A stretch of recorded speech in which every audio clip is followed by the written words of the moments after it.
Mudi, ulikuwa wewe ni mmoja kati ya mtu ambaye mmeishi sana na Matilda. Hebu waambie washabiki wenu kipi hasa Matilda kinamsumbua? Matilda bana, kinachomsumbua sijajua kiafya daktari anaona nini au ameona nini, lakini alituomba kwamba kwa sababu tulipokuwa tuna shuti ni mtu fulani mara kaishiwa nguvu, kuna zile mara huku kuna sijisikii vizuri. Baada ya kufuatilia daktari akasema katika uchunguzi wao kama wao wenyewe walivyoona kwa madaktari, sijajua kitu gani ambacho kimemkuta. Ushaona? Kwa hiyo wakatuomba muda huyu anahitajika apumzike kwa ajili ya uchunguzi, wao wenyewe wajue shida ni nini. Ushaona? Kwa hiyo baada hapo kabidi tutafakari sasa, miezi 6 au miezi 5 Mati anaumwa. Dunia ni kubwa, watu wanafuatilia wengi sana. Sasa tusitishe dunia kwa sababu ya mtu mmoja. Sawa, ni tatizo la kiafya, lakini no out tunatakiwa tunafanya nini? Kwa sababu episodi zimepanda nyingi kusema ukweli, kuanzia siku ya 70 na ngapi Mati anaonekana kidogo, anaonekana kidogo, au hata episodi 3 zinapita aonekane. Ushaona? Kwa hiyo ilitupa ugumu sana, ilipa director ugumu. Mwisho wa siku sasa tukapata wazo, kwa nini tusifix kitu kama kile, kwa sababu tukiangalia kazi nyingi hata za mbele zilizotoka, baadhi utakuta msanii amefariki, kwa anatafuta mtu walau anayefanana naye na anapita nazo. Nafikiri kama Fast and Furious ni zile movies wengi sana tunaangalia, hata kina Lamata amechange juice kati hapa, msanii kutoa huyu kaingia huyu. Kikubwa tulikuwa tuna hofu mashabiki wanaofuatilia dunia itakuwaje, wataipokeaje, na huyu msanii ambaye anayekuja naye atacheza, atapretend kama vile anavyofanya. Uzuri sisi tunamshukuru Mungu tulivyomfanyia Alieso, muonekano, rangi, walau kwa ufananio huo na kazi. Je, anaigiza vizuri? Kwa upande wetu tuliona anafanya vizuri, na mpaka director akamwamini, wengine timu nzima tukamwamini, basi huyu atamwakilisha Mati kwa muda fulani. Mati atakapokaa sawa, tutaendelea na zoezi. Kwa hiyo mimi naomba mashabiki ambao wanafuatilia dunia tumpokee dada yetu yule, tusimvunjishe moyo kwa sababu ndo mwanzo wa safari yake. Atafanya kama Mati, end of the day itafungua milango yake ya riziki. Mati atakapokaa sawa, inshallah atarudi kwenye nafasi yake kama kawaida na mambo mengine ya dunia ataendelea. Kwa hiyo mtusamehe, tunaomba radhi, sisi hayo ni matatizo ya kibinadamu. Alkadhalika inaweza kanitokea mimi, akaja akatafuta mudi mwingine, kamtokea fulani, ili mradi tuendelee kupata elimu, tuburudike, tuenjoy tujilambe. Sawa, Mudi, mimi ama sisi wasanii waandishi tumekuwa ni daraja tunawaunganisha ninyi wasanii na mabosi zenu, kwa maana kwamba mashabiki wenu. Baada ya Baba Asma kutoa ile statement ya kwamba Matilda amebadilishwa, maneno yamekuwa ni mengi. Nadhani zimekuwa ni nyingi. Nataka tuichambue moja badala nyingine. Ya kwanza, wanasema Matilda na mimba kweli. Tamthilia inaonyesha kwamba Matilda ametoa ujauzito na manyanya. Na watu wanasema vile ambavyo anakuwa anaigiza kana kwamba ni mtu ambaye ana ujauzito kweli. Wajuaji wakimwangalia umbile lake, tumbo lake, wanasema kama ujauzito kweli. Hii imekaje? Kwa upande wangu mimi sidhani na sijamchunguza sana. Nafikiri katika hali ya kujiweka ambayo ndio imepelekea sasa asiwepo sasa hivi kwenye tamthilia. Katika hali ya kujiweka sasa, mimi na mimba kwenye tamthilia najiwekaje?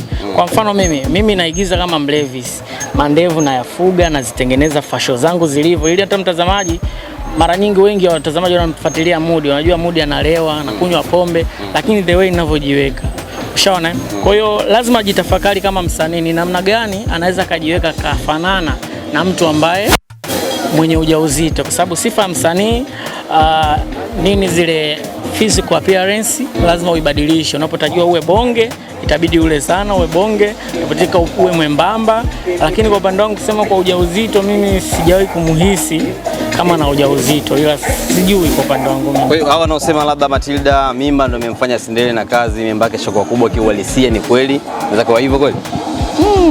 Mimi si ndo tunakuwa naye. Mimi sija kumuona na ujauzito.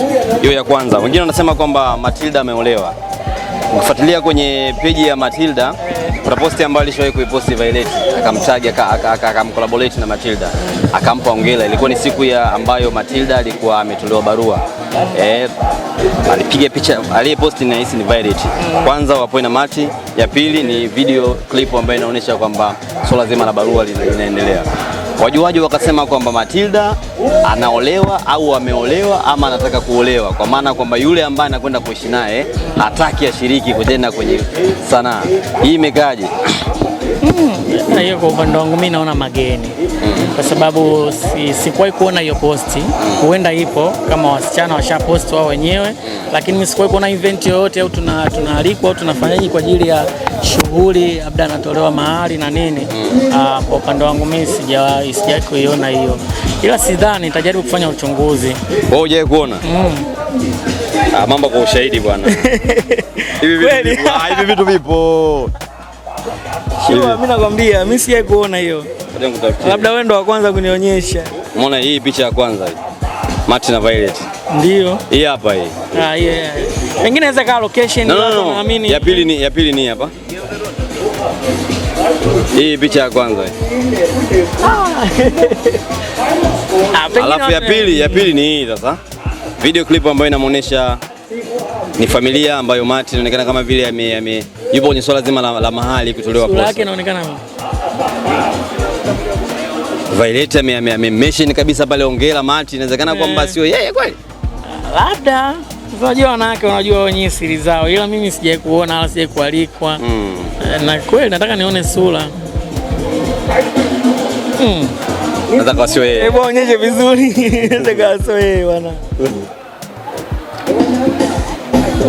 Kamwili kapo. Wewe unasema wanaodhania kwamba Matilda labda anataka kuolewa ndio maana anataka kuigiza na sanaa, hilo wewe ulifahamu? Mimi hilo silifahamu. Mimi nafahamu Matilda anaumwa na tulikuwa tunamuona location, tukapewa taarifa kutoka kwa director pamoja na uongozi wa ndugu zake kwamba tunahitaji apumzike. Ushaona na ndio maana labda pia tukiangalia location mpya ile Martin anahitajika apumzike. Pale tunaposhuti ni kwake.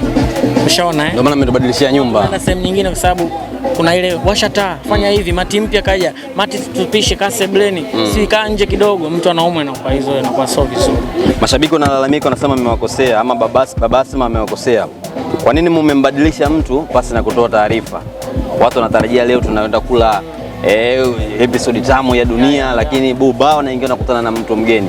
Huwezi kuhisi ni kosa ambalo baba Asma amelifanya kama director? Mimi upande wangu si kosa. Unajua katika utoaji wa taarifa unaweza kutoa taarifa direct na taarifa indirect. Sasa sisi tumetoa direct pengine kutokana na wakati episode inatakuwa ipande na ni story ambayo ishatungwa inahitajika Mati aingie. Ushaona? Mimi kwa upande wangu naona sidhani kama amefanya kosa, ila tutaona kosa endapo kwa sababu tunaona wale ambao walo change watu wengine huwa wanatangulia kusema. Lakini tunaweza tukamwonyesha mtu baadaye tukaongea. Watu washatazama kazi kikubwa, kwa sababu mtu kaona scene moja basi anamtathmini hajui si ya nini. Hapana jamaa, tuangalie. Unasema anunguniki kama Mati, hajikudeka. Ndio mtu umeona scene moja, kusema kweli mapozi anayo, sauti anayo, mvuto anao. Hebu jamani tuangalieni episode inayofuata 85, 86 ngapi, afu tuangalie tufike hata episode 10 ndo tujaji. Kwa upande wangu mimi jamani, naombeni tumpokeeni dada yule pale, amekuja kukava. Sometimes hata nani kina Pacome anaumia, ina maana Pacome aumie uwanjani kwa sababu ni finali, basi afe humo. Lazima tuchange, Pacome apumzike, ingie mtu mwingine, tushinde. Kwa ndo kama hivyo, kapumzika kwa muda na mtu anakaa miezi 6 hata kwenye mambo ya uchezaji. Nafikiri unafanya hivyo jamaa. Kwa hiyo tumpokeni dada yetu, tumtie moyo, tufanye kazi, tuendelee kuenjoy na dunia. Tumalizie. Hivi inashindikana kuingia kambi mkashuti episode zote kiasi kwamba hata ikitokea tena mtu akaumwa mnakawa hana deni, kwa maana kwamba kama Mati yule mngemtumia muda mrefu, muda ambao mlikuwa mna rest mngefanya naye, sasa hivi asingetokea haya. Hii haiwezekani? Inawezekana kwa sababu hata ukiangalia tamthilia nyingi ambazo zinazoruka kwenye ma-TV huwa wanaandika, wanafanya season 1. Season 1 inakaribia kuisha, kwenye editing ndo wanaanza kuposti, wanakuja wanafanya season 2 mpaka wanamaliza. Sometimes sanii anakuwa hana deni na anafanya sehemu nyingine. Lakini pia kwa upande wetu sisi ipo tofauti kidogo kulingana na tunafanya kazi ya YouTube, sometimes tunaenda na vibe. Sawa? Unajua kwenye TV mtazamaji anaweza akatazama kitu, kwa mfano kwenye media atatazama kitu lakini atatamani kucomment kitu, lakini hawezi kucomment kwa sababu yule produce kazi haioni. Lakini si kupitia dunia, kupitia YouTube au watu wengi wanafanya kazi YouTube, huwa tunafuatilia comment, tunaangalia gani au wateja wetu wanataka kitu gani. Kwa ndio maana tunapita. Leo kimetrend kitu cha fulani cha masuala ya let me say kwamba masuala ya kuvishana nini niweke hii ipo Valentine. Valentine kesho tunacheza siku za nyuma, siku ya Valentine tunapost. Just imagine unacheza Valentine leo, tunatakiwa watu waone Valentine, tuishi kwenye uhalisia. Sehemu nyingine watu wanakosa uhalisia. Siku wanaotazama kazi Valentine ishapita. Valentine iko mbele. Kwa sisi tunaenda the way kiki zinavyozidi kwenda, comment zinavyozidi kwenda, ndio maana tunafanya hivyo. Lakini ipo nafasi ambayo kwenye by season 2 director tumejaribu kuliona hilo, discuss kwamba tutafanya kazi zaidi hata episode 30 and then tutaanza kuposti moja huku tukiwa tunahema na kuendelea kazi nyingine. Mchakato kumpata Matilda mpya ilikuwa ni ngumu kiasi gani? Maana mlimpataje au mlikuwa naye kambini? Hapana, yule tulimpata kwa kuuliza kufanya research mbalimbali. Walikuja wengi, lakini performance sometimes najua zile mwingine anakuwa hapo serious, lakini pia ilikuwa ngumu. Sisi wenyewe kwanza kufikiria kile kitendo pia kilikuwa kigumu. Lakini mpaka imefika stage kwa kuwajali mashabiki, dunia kubwa, ili tulazimu sasa tumpitishe yule pale kupitia uwezo wake, na uzuri kafanya kazi nyingi kama Scorsese za Madebe, watufuatilia kazi za Madebe wataona uwezo wake. Na kwenye dunia akija nafikiri uwezo utaongezeka zaidi kulingana na story ilivyo, directing na yeye mwenyewe katika ukubwa ambao alopewa. Kama una familia wa Dunia, zile comment watu wanasema tutazami tena Dunia kwa sababu Malti hayupo. Na waumiza kiasi gani? Zinatumiza tena sana, lakini tunaamini kwamba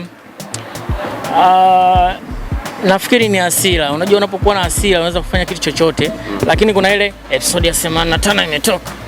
Ngoja nimwangalie wewe Mati. Ngoja nichungulie kidogo. Utamchungulia atakupa kitu tabaki. Kumbe anajua. Kwa hiyo tunapokea, inatuma, lakini tunajua ni hasira za watazamaji kwa sababu wamempenda mtu, kwa sababu hata Mudi asife, akifa siangalii. Ushaona? Kwa hiyo tulizipokea, lakini tunapita nazo. Kwa hiyo sisi tunawajali mashabiki, poleni kwa changamoto, na sisi pia. Sana kwa time yako, una chochote ambacho tunatamani uambie mashabiki? Tunawashukuru mashabiki wote ambao wanafuatilia Dunia, wanafuatilia kazi zote za YouTube, kina Shura Kiuno huko, wakina Mission Impossible, wakina Sikitu. Tunawashukuru sana, tuendeleeni kusapotiana. Umetoka kwenye Dunia, nenda huku, kaangalie soko la Tanzania linaendaje kwa upande wa YouTube. Tusapoti vijana, kwa sababu mnapotazama kazi tengeneza maendeleo yetu.